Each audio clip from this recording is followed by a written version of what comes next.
राधे राधे, जय श्री कृष्ण। अगर आपने बैसाख मास के अध्याय 25 की ये कथा नहीं सुनी तो समझो आपका बैसाख स्नान, दान और पूजा सब अधूरा है, क्योंकि इस कथा में छिपा है ऐसा रहस्य जिसे सुनते ही पाप जलकर राख हो जाते हैं और भगवान विष्णु तुरंत प्रसन्न हो जाते हैं। गंगा स्नान से भी बड़ा पुण्य घर बैठे मिलेगा। बस सुन लीजिए बैसाख मास महात्म अध्याय 25 की ये अद्भुत कथा। तो राधे राधे, जय श्री कृष्ण। आपका भक्तों हमारे चैनल में स्वागत है। अगर आपने हमारे चैनल को सब्सक्राइब नहीं किया है तो प्लीज हमारे चैनल को सब्सक्राइब करें, लाइक करें और जैसा कि शेयर करना बिल्कुल भी ना भूलें। तो बहुत समय पहले की बात है, एक नगर में धर्मपाल नाम का एक व्यापारी रहता था। वह बहुत धनवान था, लेकिन उसका मन हमेशा दुखी रहता था। घर में धन था, नौकर चाकर थे, मान सम्मान था, फिर भी उसके जीवन में शांति नहीं थी।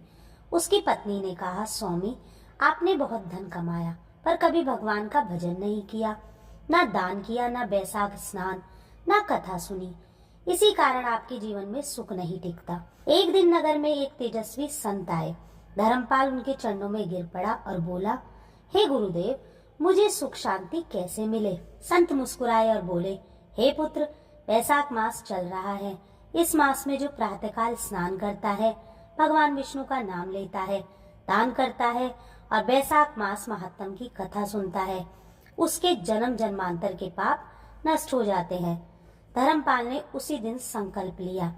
अगली सुबह ब्रह्म मुहूर्त में उठा, नदी में स्नान किया और ओम नमो भगवते वासुदेवाय मंत्र का जाप किया। गरीबों को जल, वस्त्र और अन्न का दान दिया और प्रतिदिन बैसाख मास की कथा सुनने लगा। धीरे धीरे चमत्कार होने लगा। जो व्यापार घाटे में जा रहा था वह लाभ में बदल गया। घर में कलह समाप्त हो गई। बीमार पुत्र स्वस्थ हो गया और सबसे बड़ा चमत्कार, धर्मपाल के मन को शांति मिलने लगी।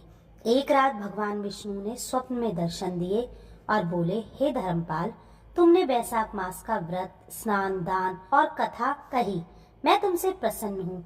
तुम्हारे सारे पाप नष्ट हो गए, अतः अंत समय में तुम्हें मेरे धाम की प्राप्ति होगी। धर्मपाल की आंखों में आंसू बहने लगे।